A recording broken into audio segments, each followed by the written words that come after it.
Selamat siang, Assalamualaikum warahmatullahi wabarakatuh. Salam sejahtera buat kita sekalian. Om Swastiastu, salam kebajikan, namo buddhaya. Tribuners dan Sobat Warta Kota, kita bincang-bincang santai. Siang ini, hampir jam 12 tetapi sejuk. Kami ada di Bogor, di kota hujan, di satu kawasan. Saat ini kita akan bincang-bincang dengan politisi yang beralih. Politisi yang beralih.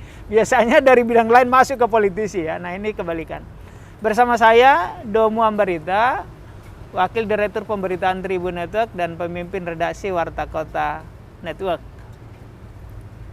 Saya buka masker. Tadi sudah tes sebelum ke sini. Tamu kita adalah Dr. Rama Pratama. Anda mahasiswa 97-98 pasti kenal beliau. Anda demonstran yang ikut, mohon maaf, meruntuhkan rezim Orde Baru, pasti kenal beliau. Beliau adalah, sekali lagi, Mas Rama Pratama. Selamat siang, Mas Rama. Bang Domo, terima kasih. Selamat siang. Assalamualaikum. Waalaikumsalam. Mas Rama ini teman-teman 97-98 Ketua Senat Mahasiswa Universitas Indonesia. Kemudian pada zaman-zaman pergolakan, saat itu kita ketahui banyak aliansi mahasiswa, ada namanya Forum Kota atau Forkot, antara lain Adian Napitupulu dan lain-lain. Kemudian ada namanya Forum Komunikasi Senat Mahasiswa se-Jabodetabek. Nah, beliau salah satu pentolannya. Saya dulu sih anak pinggiran lah, saya di Banjarmasin, tapi saya ingat dengan beliau 5 hari sebelum Pak Harto turun kami termasuk di Senayan, ya toko kecil, beliau lebih besar. Mas Rama bisa cerita nostalgia lah sedikit, kan nostalgia ini selalu menarik. Apa yang menarik buat perjalanan hidup Mas Rama sekarang ketika meniti karir mulai dari aktivis 98? Waduh, ceritanya harus recollecting memori lagi nih Bang Domo, kan udah kelamaan. Katanya harus sering bertemu teman dan supaya saya pikir udah banyak yang lupa. Ternyata diingetin lagi sama Bang Domo. Iya, saya ingat dulu itu semenjak SMA emang suka organisasi, itu aja sih. Okay. Jadi waktu masuk kampus juga akhirnya kita terlibat dalam organisasi ya. Salah satu organisasi yang saya aktif di dalamnya selain senat mahasiswa tingkat fakultas dulu awalnya sampai kemudian menjadi senat mahasiswa di tingkat universitas, juga saya juga termasuk dalam kelompok studi mahasiswa organisasi aktivisme yang bergerak di bidang keilmuan dan diskusi penelitian dan lain sebagainya. Nah, pengalaman-pengalaman itulah yang tidak hanya organisasi secara teknis, tapi di organisasi-organisasi seperti itu, di senat, di kelompok studi mahasiswa itu terasah aktivisme kita dalam konteks sosial, politik dan kemasyarakatan. Karena kita kemudian diskusi-diskusinya kan tidak hanya terbatas dalam lingkup bidang keilmuan di mana kita belajar studi di fakultas tertentu. Ya saya fakultas ekonomi, tapi kita kalau udah di senat, udah di kelompok studi itu kita bisa ngomong apa aja tuh. Termasuk juga persoalan-persoalan kecil maupun besar dalam konteks kebangsaan gitu loh. Tidak hanya soal kampus begitu, tapi juga soal kebangsaan. Kita bisa, nah enaknya itu di kampus kan, kampus itu kan dulu istilahnya ada kampus itu mimbar bebas ya. Iya. Mimbar kampus itu mimbar bebas. Jadi kita itu bisa membahas topik apapun, mengundang siapapun ke kampus begitu loh. Ya masa itu adalah represi dikit-dikit kalau ternyata kita mengundang tokoh-tokoh kontroversial ya. Tapi ya terlaksana saja karena rektor dan para pejabat kampus pun juga menghormati itu gitu loh dalam konteks status mahasiswa kita dan kemudian juga aktivisme kita. Nah, itulah kemudian bergerak ya Indonesia kemudian mengalami masuk ke krisis. Bayangin Soeharto membangun kekuasaannya kan dengan legitimasi ekonomi. Iya. Itu yang membuat legitimasi politiknya kuat. Nah, legitimasi ekonomi itu kemudian runtuh saat krisis tahun 98. Nah, itulah kemudian yang menjadi awal mula goyahnya bangunan struktur Dia rezim. membangun perekonomian, tetapi runtuh oleh krisis moneter ekonomi juga. Ya, itulah yang kemudian membuat legitimasinya jadi runtuh secara keseluruhan. Itulah awal-awal mulai runtuhnya secara perlahan rejim yang sudah berdiri selama 30-an tahun lebih itu. Nah, bagaimana kampus pengalaman kampus menyikapi itu? Ya krisis itu juga masuk ke kampus. Ya, Artinya kita juga ketemu beberapa kawan yang ternyata udah nggak bisa kita lihat lagi karena nggak bisa bayar kuliah karena kan dulu kan banyak di PHK, terus kemudian sembako jadi mahal, inflasi, kemudian ngantri sembako. Makanya salah satu kegiatan Senat juga salah satunya bakti sosial. Betul, betul. Terus kemudian juga bukan hanya itu, kegiatan belajar mengajar juga terpengaruh karena kan beberapa lab yang harus impor kan jadi tinggi, akhirnya nggak bisa lab kedokteran, lab MIPA sempat ditutup. Jadi itu mempengaruhi juga, krisis itu mempengaruhi juga kehidupan kita sehari-hari. Pulang ke rumah juga ibu kita susah beli sembako, misalnya gitu kan, cerita begitu kan, bapak kita baru di PHK. Jadi akhirnya itu membentuk satu ekosistem perlawanan jadinya. Karena kan kita termasuk dalam kelompok kelas menengah terdidik ya, bukan kelas menengah ekonomi lah. Ya kita masih dekil-dekil kan waktu itu kan, tapi kelas menengah terdidik yang sadar hak-haknya atau bagaimana memperoleh haknya atau bagaimana merebut haknya kalau dirampas kan begitu. Nah, itulah embrio perlawanan itu mulai muncul. Tapi kan waktu itu kan situasi kan represif ya kan. Kita tidak punya pengalaman yang cukup dekat terkait dengan gerakan mahasiswa terakhir tahun 78. Ingat kan? Iya. 78. Ya, dulu ada tonggaknya 66, terus 74, 75 malari. Kemudian 78 ya kan. Terus kemudian NKK-BKK kita tidak punya pengalaman terdekat lah gitu. Terkait dengan gerakan itu, sehingga waktu itu yang kita alami represif. Nah disitulah kemudian gerakan ini diawali dengan sebuah gerakan intelektual. Kampus-kampus itu melakukan kajian-kajian, mengundang banyak orang intelektual, dosen-dosen kita kolaboratif kan. Makanya saya ingat dulu tuh dosen-dosen yang sering kita panggil itu ya salah satunya Faisal Basri, kalau politik Arbi Sanit, terus ada EF Saifullah Fatah, terus ada Arbi Sanit yang kritis waktu dosen-dosen kritis. Ya kan, diskusilah kita di situ. Terjadilah dinamika kampus yang luar biasa, tapi belum berani juga kan demo waktu itu kan. Belum berani keluar kan, tentara sedang kuat-kuatnya itu kan. Nah, terus kemudian juga kita melakukan diskusi yang intens terkait kondisi sekarang dan masa depan politik Indonesia dan lain sebagainya. Disitulah kemudian mulai tereskalasi, ya kan. Salah satu yang eskalasi ya Jogja dengan referendum itu, BEM Jogja, BEM UGM. Ya memang ini ada cerita-cerita lucu dari soal gerakan ini.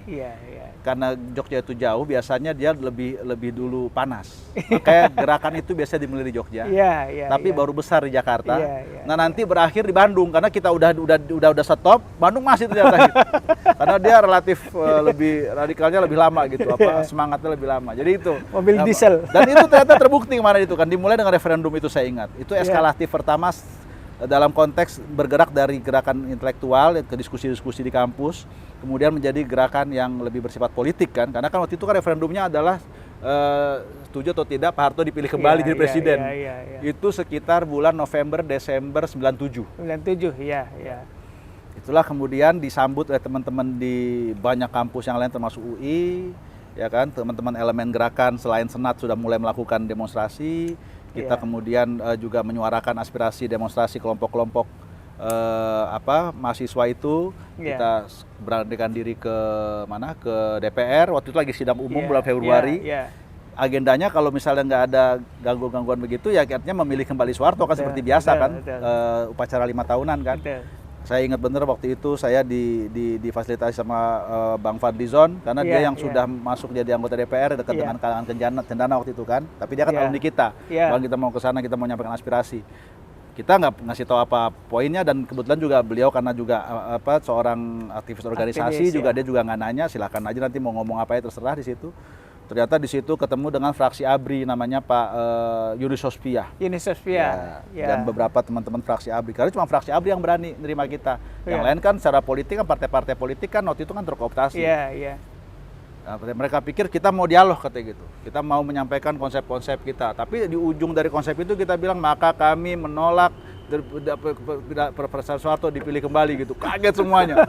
Wartawan semua udah ada. Habis itu kita udah balik lagi ke kampus, kabur kita. Tapi habis itu eskalatifnya luar biasa.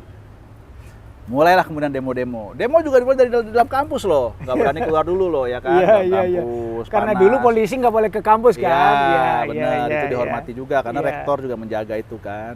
Baru kemudian eskalasi sampai kemudian terjadi kerusuhan. Iya, Ada iya. mahasiswa di Trisakti tertembak. Iya. Nah, kemudian disitulah eskalasinya sebagai kita tahu, kita sama-sama Mas Domo juga, Bang Domo juga ternyata ketemu di DPR kan, kita menduduki Iya. gedung DPR MPR. Ya, itulah romantisme nostalgia sedikit terkait hal itu, dan itu memang membentuk karakter aktivisme dan politik saya selanjutnya Iya, begitu. iya. Karena setelah itu ya saya kemudian sempat berkecimpung di dunia profesional pasca lulus. Saya bekerja sebagai auditor di kantor akuntan publik, karena saya ternyata kan walaupun saya beraktivitas politik seperti itu, ternyata mungkin banyak orang yang nggak tahu saya akuntan. Iya. Ilmunya sebenarnya agak dan tukang. sempat mendirikan Iya. kantor akuntan ya. Ilmunya sih sebenarnya tukang gitu ya. Mungkin orang nggak nyangka kok akuntan bisa jadi aktivis, kemudian ngomongnya soal politik apa segala macam. Bacaan kita mahasiswa kan apa aja kita baca kan. Walaupun ketika balik ke kampus ya kita belajar lagi tuh akuntan. Nah, kemudian saya sempat bekerja di kantor akuntan publik, tapi itu pun juga nggak lama. 5 tahun kemudian saya ada panggilan politik kan, waktu itu kan bergabung dengan salah satu partai politik, ikut pemilu, ikut pilihan legislatif, kemudian menjadi anggota DPR 5 tahun. Tapi itu semua kenapa saya bisa begitu perjalanan hidup saya setelahnya itu ya karena pengalaman di era pergolakan itulah dengan segala dinamikanya itu yang membentuk saya ya, sehingga saya kemudian lebih punya nuansa politis yang lebih besar dalam konteks perjalanan hidup saya ke depannya gitu.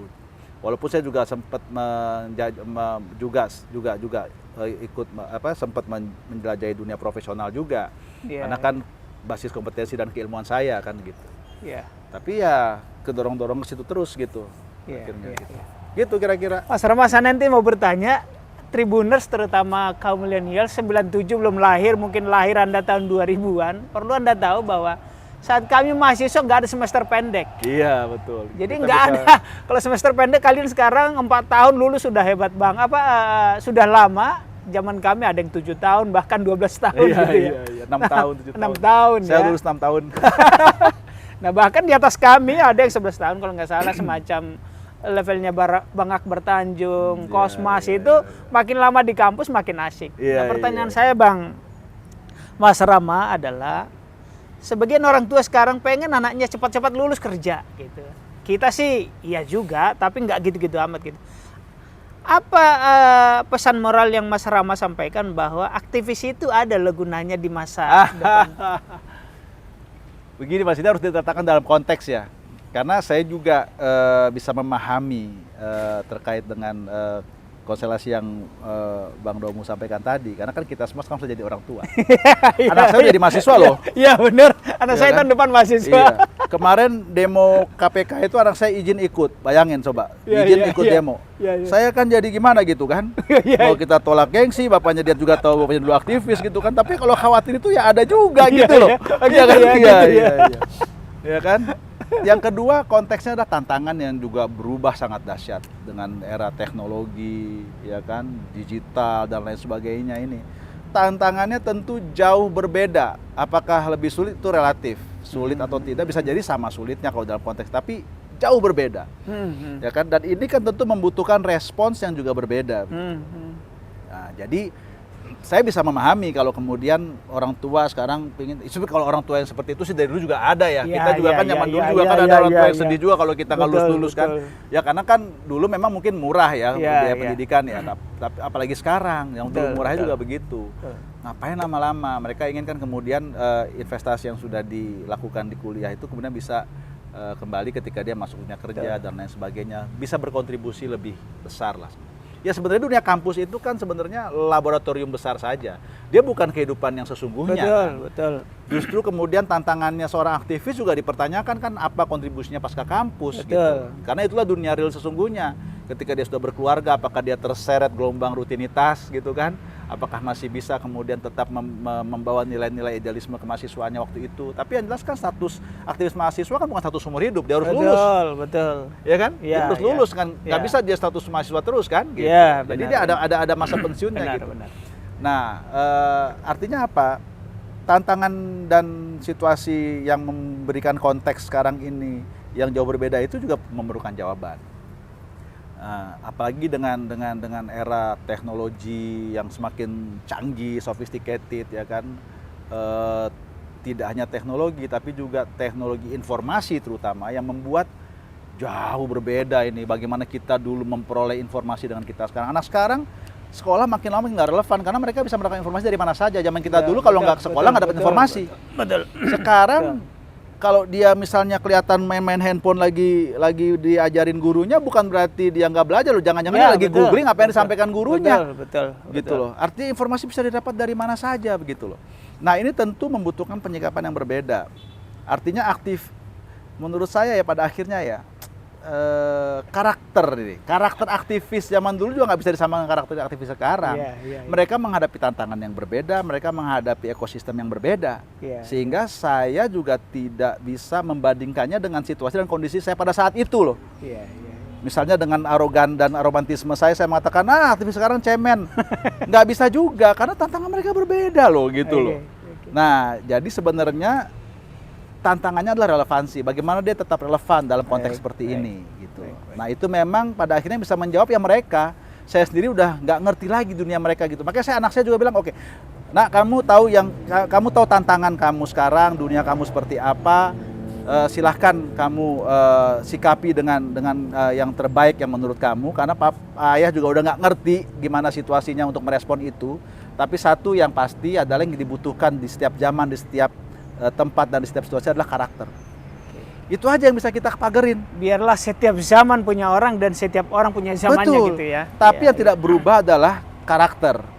Karakter seorang pemimpin, karakter seorang yang punya tanggung jawab yang besar, karakter seorang yang bertanggung jawab, tapi karakter seorang yang kemudian punya kepedulian sosial itu akan selalu dibutuhkan dalam konteks ketika dia ingin berkontribusi lebih kepada masyarakatnya, bukan untuk dirinya sendiri saja loh ya gitu. Ya, baik.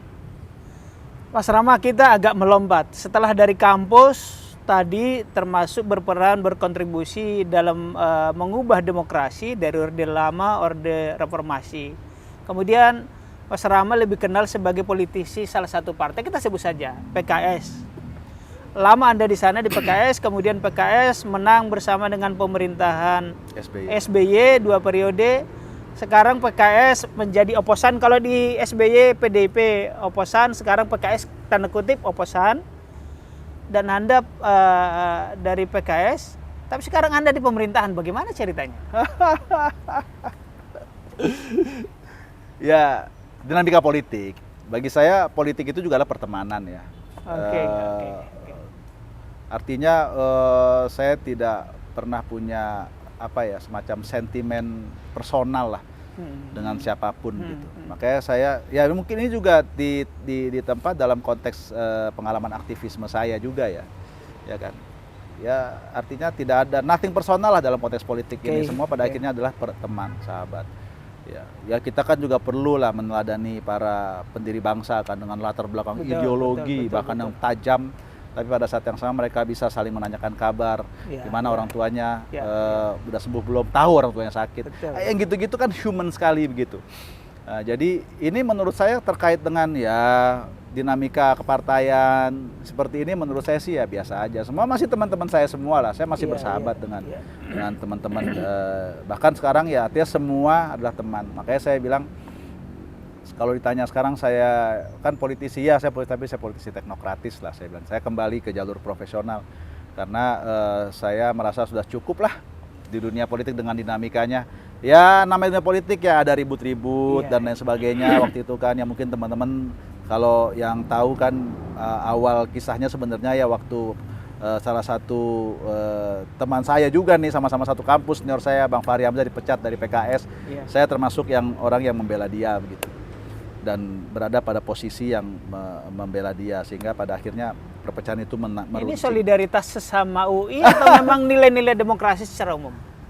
Ini saya melihatnya sih mungkin nggak selebay demokrasi secara umum enggak lah, tapi ini mungkin solidaritas sesama aktivis. Saya melihat karena kita sama-sama berangkat dari aktivis kampus dan kami punya satu kultur yang berdebat keras. Mau berdiskusi, bahkan saya dalam konteks ini sebenarnya kalau dibilang selalu setuju sama Fahri juga enggak selama perjalanan politik saya. Kita bisa berdebat dan sebagainya, tapi kita tidak sama-sama khawatir saling memecat kan begitu. Bagi saya proses pemecatan itu adalah proses yang menurut saya jadi nggak asik gitu loh.